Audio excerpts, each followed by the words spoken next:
এই জীবন শুধুমাত্র 2 দিনের, একদিন তোমার দিকে তো অপর দিন তোমার বিরুদ্ধে। যেদিন তোমার হকে থাকবে সেদিন অহংকার করো না, আর যেদিন তোমার বিপরীতে থাকবে সেদিন সবর করবে। আল্লাহর নিকটে কোনো মানুষের সম্মান যত বেশি হয়ে যায়, তার পরীক্ষাও ততটাই কঠিন হতে থাকে। যদি জীবনকে সবসময় খুশির সাথে বাঁচতে চাও, তো দুঃখী মানুষদের দুঃখগুলোকে শোনো, কখনো দুঃখী থাকবে না। সহ্য করা শিখুন, লড়াই ছাড়াই। মিশতে শিখুন, উদ্দেশ্য ছাড়াই। জীবনে বাঁচতে শিখুন, শো অফ ছাড়াই।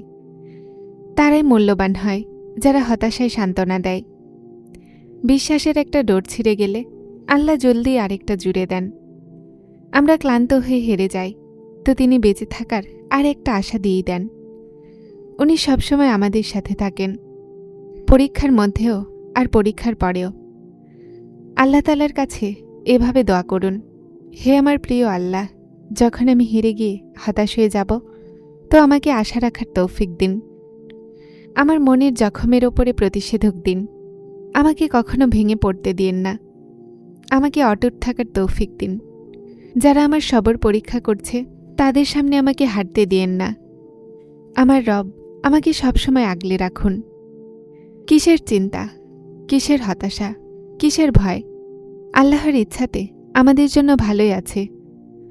আমাদের ভালো তার কোণে আছে, তার কোণ তার হিকমতে আছে, আর তার হিকমত তার ভালোবাসাতে আছে। আর ভালোবাসা কখনো জুলুম করে না। শোনো, হাল ছাড়বে না। জীবন থেমে নেই, চিন্তিত হয়েও না। সেই রব সব কিছু ঠিক করে দিবেন। যদি এত সবরের পরও কিছু না পাও, তাহলে পাবে অবশ্যই। আল্লাহ আমাদের মনকে কখনোই সে জিনিসের জন্য বারবার কষ্টে আর বারবার অপেক্ষা করান না, যা আমাদের জন্য হয় না। কিন্তু যদি আল্লাহকে ভালোবাসা যায়, তখন লাভ অথবা লোকসানের কথা ভাবতে নেই। শুধু এতটুকু মনে রাখো যে যা হবে ভালোই হবে। বিশ্বাস করো, আল্লাহর দেয়া দুঃখেও অনেক লাভ আছে। ভেঙে যেও না, চিন্তিত হয়েও না। আল্লাহর সাথে কথা বলতে শিখো, সব কিছু ঠিক হয়ে যাবে। সবর করো শুধুমাত্র। যে জিনিস তোমার থেকে নিয়ে নেওয়া হয়েছে, একটা সময় এমনও আসবে যে এই খেয়াল তোমার মন ও মস্তিষ্ক থেকে বের করে দেয়া হবে। আর শীঘ্রই আল্লাহ তোমাকে সেই জিনিস দিবেন যেটার তোমার আশাও ছিল না। যে জিনিস আল্লাহর হাতে আছে, সেটার ভরসা রাখো আর হাসতে থাকো, কখনো অসহায় থাকবে না। কিছু হারানোর দুঃখ করো না। যা কিছুই তুমি হারিয়ে ফেলো, তা অন্য কোনো রূপে তুমি আবার গিয়ে ফিরে পাবে। যখন তোমার নফস আর শয়তান তোমাকে এই ওয়াসওয়াসা দেয় যে তোমার দোয়া করে আর কোনো লাভ নেই, তো নিজেকে সেটাই বলো যা ইব্রাহিম আলাইহিসসালাম বলেছিলেন, যে আমার আশা আছে, আমি আমার রবকে ডেকে কখনো নিরাশ হব না। শুধু পাওয়াই জীবন নয়, হারিয়ে ফেলাও জীবন।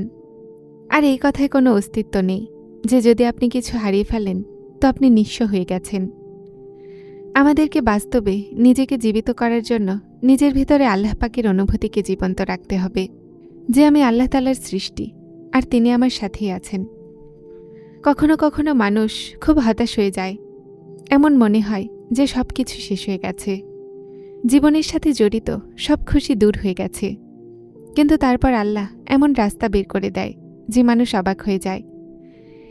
নিশ্চয় তিনি অনেক হিকমতওয়ালা। তুমি জানো কিছু কাহিনীকে অসম্পূর্ণ কেন রাখা হয়? কেন কিছু মানুষের থেকে কষ্ট পাও? কেন তোমার মনের আশা পূরণ হয় না?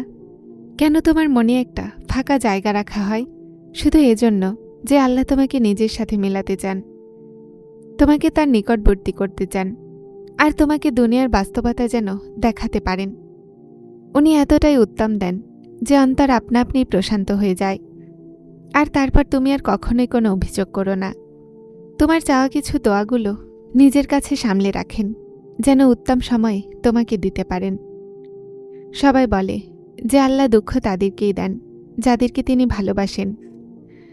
যদি এমন হয় তাহলে আমি রাজি। যেমন আল্লাহ চান তেমন হবে। আপনি যা চান তাই হবে। আমি আপনার ওপরেই রাজি। আপনি যা আমার জন্য ভেবে রেখেছেন, আমি তাতেই খুশি থাকব। আমি ওয়াদা তো করতে পারবো না, কিন্তু আমি চেষ্টা করব। আপনার বানানো এই হৃদয় কখনো কখনো ভেঙে পড়ে, এজন্য আমি সবসময় চেষ্টা করতেই থাকব নিজের দুঃখে হাসার। দেখো, হতাশ হইও না।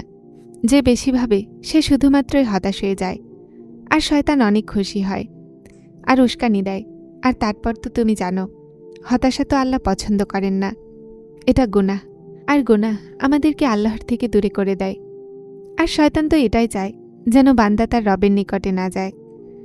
সে তো মানুষের প্রকাশ্য শত্রু। যদি তোমার জন্য কোনো জিনিস উত্তম হয়, তাহলে সেটা তোমার কাছে পৌঁছে দেয়া হবে। আর যদি তোমার জন্য উত্তম না হয়, তাহলে এসেও চলে যাবে। তুমি আল্লাহর উদ্দেশ্য বুঝতে পারবে না। সেই রবের উদ্দেশ্য তোমার ভাবনার বাইরে। এজন্য যদি তোমার থেকে কোনো জিনিস নিয়ে নেওয়া হয়, তাহলে এটাও মনে রাখো যে তিনি এর থেকে উত্তম তোমাকে দিবেন। তুমি শুধুমাত্র যে কোনো পরিস্থিতিতে তার উপরে শুকরিয়া আদায় করো আর নসিব উত্তম হওয়ার দোয়া করো। নিশ্চয়ই উনিই উত্তম জানেন। তুমি শুধুমাত্র আল্লাহকে জানো, তারপর আল্লাহ জানেন যে তোমাকে কখন আর কি দিতে হবে। তার ফয়সালা তোমার জন্য কি, সেটা তিনি ভালোই জানেন। তোমাকে বিশ্বাস রেখে আল্লাহর রাস্তায় চলতে হবে। তোমার চাওয়া নিজেই তোমার কাছে পৌঁছানোর রাস্তা বানিয়ে নিবে। তাহাজ্জুদ আদায়কারীদের জন্য তো আল্লাহ গায়েব থেকে রাস্তা বানিয়ে দেন। তাহাজ্জুদ তোমাকে আল্লাহর নিকটবর্তী করার মাধ্যম। তাহাজ্জুদ তো আল্লাহকে মনের কথা বলার উত্তম মাধ্যম। যার মায়া হয়ে যাবে একবার তাহাজ্জুদে, তারপর তার আল্লাহর প্রতি ভালোবাসায় মায়া হয়ে যাবে। তাহাজ্জুদ তোমার আর আল্লাহর মধ্যবর্তী একটা উত্তম সময়। এটা ভাবা ছেড়ে দাও যে দোয়াগুলো কবুল হবে কি না। শুধু এটা মনে রাখো, যখনই আল্লাহর ফয়সালা আসবে, তোমার জন্য সেটাই সবচেয়ে উত্তম ফয়সালা হবে।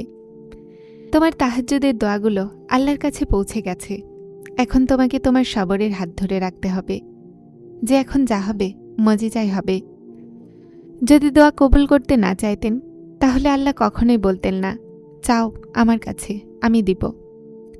তাহাজ্জুদ তো মজিজার এমন আসমানি দরজা, যেটা দিয়ে অতিক্রম করলে দুনিয়ার সমস্ত দরজা খুলে যায়, যেটা দিয়ে অতিক্রম করে আল্লাহর কাছে পৌঁছে যায় আর ভাঙা হৃদয় সারা জীবনের জন্য জুড়ে যায়।